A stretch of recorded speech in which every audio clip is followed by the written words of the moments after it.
votre portrait et un retour sur votre carrière multiple, je le disais, où vous avez su alterner le rire et l'émotion devant et derrière la caméra, avec donc un rare talent d'écriture. Sébastien Thème. Je suis le mec plus ultra. Toutes les filles sont dingues de moi. Et oui, on peut le dire, en près de 50 ans de carrière, Michel Blanc, c'est le mec plus ultra. Et ça commence avec les meilleurs, la troupe du Splendide rencontrée au lycée au milieu des années 70. Piètre dragueur et mauvais skieur dans la série des Bronzés, travesti qui s'entiche de Depardieu dans Tenue de soirée de Bertrand Blier et qui lui vaut un prix d'interprétation à Cannes en 1986, tailleur soupçonné de meurtre dans une adaptation de Georges Simenon, aujourd'hui il est ministre de l'Intérieur dans le nouveau film de Danny Boone, Red Dingue. Philippe, vous n'avez rien. En bref, une soixantaine de films et une dizaine de pièces mythiques qui racontent la France. Il peut rosir parce que je pense qu'il a un morceau d'histoire de France. C'est-à-dire qu'il y a un esprit de la société qui est quand même présent chez Michel, et surtout dans les rôles qu'il a fait. Et Michel est quelqu'un qui avait, je crois, une palette la plus surprenante, la plus inattendue. Et il est à la fois mouillé et sec, jaune et vert. Mais Michel Blanc excelle aussi dans l'écriture. Ses multiples collaborations avec Patrice Lecomte en témoignent, des dialogues cultes et des titres de films qui donnent envie de faire des jeux de mots. Viens chez moi, j'habite chez une copine, je suis navrée, j'ai pas d'adresse. Et c'est d'ailleurs ce qui séduit la jeune génération. C'est pas le moment de refuser du boulot. Le réalisateur Pierre Scholler lui offre le rôle d'un conseiller ministériel dans l'exercice de l'État en 2013 et il reçoit le César du meilleur acteur dans un second rôle.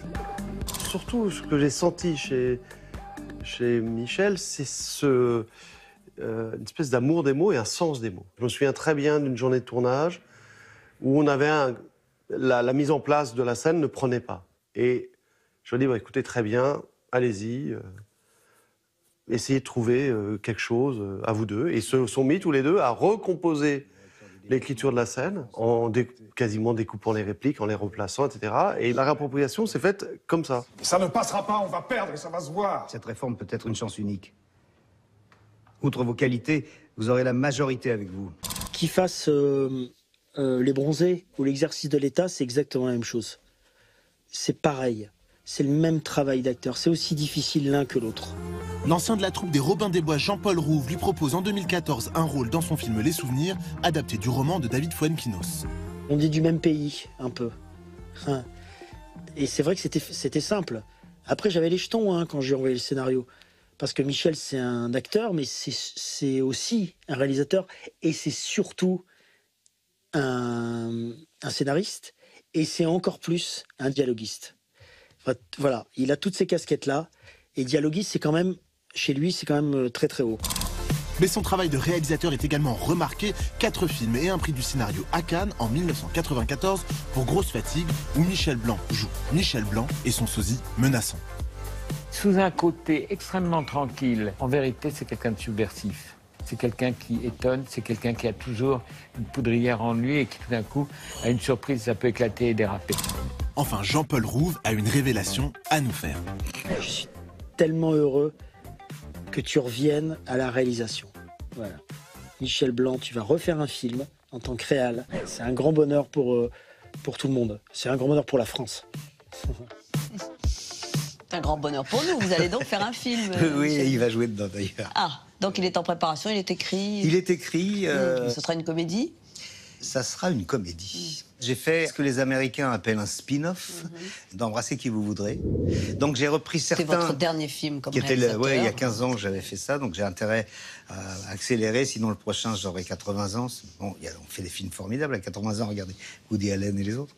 Donc j'ai repris certains personnages et j'en ai inventé d'autres pour pouvoir travailler avec des gens que j'aime beaucoup. Parce qu'il y a, à côté de Jean-Paul Rouve... Eh bien, nous allons avoir Charlotte Rampling, Carole Bouquet, Karine Viard, Jacques Dutronc. C'est prometteur. Un jeune homme, William Lebguil, en qui j'ai une grande foi. Cet individu du Nord, Jean-Paul Rouve. Enfin, voilà, il y en a. Vous avez une nostalgie de la troupe du Splendide aujourd'hui ? Non, vous savez, on vivait ensemble les uns sur les autres tous les jours de l'année. Alors il y avait des moments de friction, il y avait des moments de grand fou rire, il y avait... Voilà, donc... mais je suis pas un nostalgique. Alors, vous n'étiez pas dans une famille de comédiens du tout, mais vous aviez en vous cette vocation, ou en tout cas cette envie assez jeune. À quel moment vous avez senti que vous aviez, vous, un pouvoir comique? Bon, j'aimais bien faire rire mes camarades déjà Très en petit. classe. Bon, ça c'est une chose.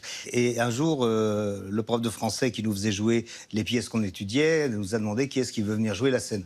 Et moi qui étais mort de timidité, j'étais vraiment un timide absolu, enfin ma main s'est levée, quoi. C'est comme si... voilà. Et évidemment, il m'a choisi. Et donc j'étais encore plus mort de trouille. Et c'était dans Les Précieuses Ridicules le rôle de Jodelet. Et j'ai commencé à jouer et je faisais rire la salle, mes potes.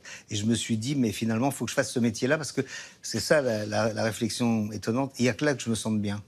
Est-ce qu'il y a un avant et après ce film de Bertrand Blier, Tenue de soirée, qui vous récompense à Cannes? Pour plein de raisons. J'ai découvert une nouvelle manière d'écrire quand j'ai regardé Blier écrire, une nouvelle liberté sur un plateau, la liberté que Bertrand peut avoir sur un plateau est quelque chose qui m'a secoué. Je me suis dit, mais il a raison. Enfin, tout est possible au cinéma. Pourquoi on fait du raisonnable? C'est absurde. Mais c'était transgressif. C'était. Et en plus, on savait pas ce qu'on faisait. On allait voir les rushs, on se disait, on va se le prendre dans la figure. Tout le monde va nous le jeter à la figure. C'est des trucs, c'est énorme ce qu'on a fait là-dedans. Et c'était l'imaginaire de Bertrand. Donc, et puis ensuite, il y a eu Cannes, qui est quand même, pour moi, miraculeux. Je sortais du ghetto du café-théâtre et des comiques à moustache. Et d'un seul coup, je monte les marches de Cannes. Et en plus, j'ai un prix. Alors, vous voyez, c'est conte de fées, quoi. Françoise Sagan, qui a écrit des chroniques qu'on a d'ailleurs publiées il y a peu de temps, dit que derrière votre humour, il y a un homme solitaire, blessé, déconcerté. Elle l'a écrit. Ah, je savais pas qu'elle avait écrit des choses sur moi. Ben, je suis très flatté. Moi, c'était une rencontre extraordinaire. Je crois que c'est la femme la plus extraordinaire qu'on puisse avoir comme amie, parce que elle vous déculpabilise de tout, parce que c'est quelqu'un avec qui tout est gai. Tout est... même, il y a des moments dramatiques, il y a des choses terribles dans sa vie, hein, mais les soirées étaient brillantes. C'est une femme d'une intelligence, d'une vivacité, avec son côté petit oiseau. Je faisais traducteur souvent, parce que les gens ne comprenaient pas, comprenaient pas ce que... Moi, j'avais l'habitude, alors je faisais traducteur. Alors, vous êtes donc ministre de l'Intérieur dans ce film, Red Dingue, la nouvelle comédie de Danny Boone. Alice Paul est prête à tout pour rentrer au Raid. Ça, c'est donc l'histoire de ce film, dont on va voir un extrait et on en parle ensemble. Si vous êtes ici, c'est parce que vous êtes les meilleurs policiers de France. Et policière. Policière, oui, policière. Et oui. Bien sûr. Mais attention, l'an dernier, sur 20 présélectionnés, un seul a intégré le raid. Donc c'est pas la peine de jouer les cadors. Vous allez commencer par apprendre l'humilité. Celui qui croit être son propre maître est l'élève d'un imbécile. Je peux poser une question? Non.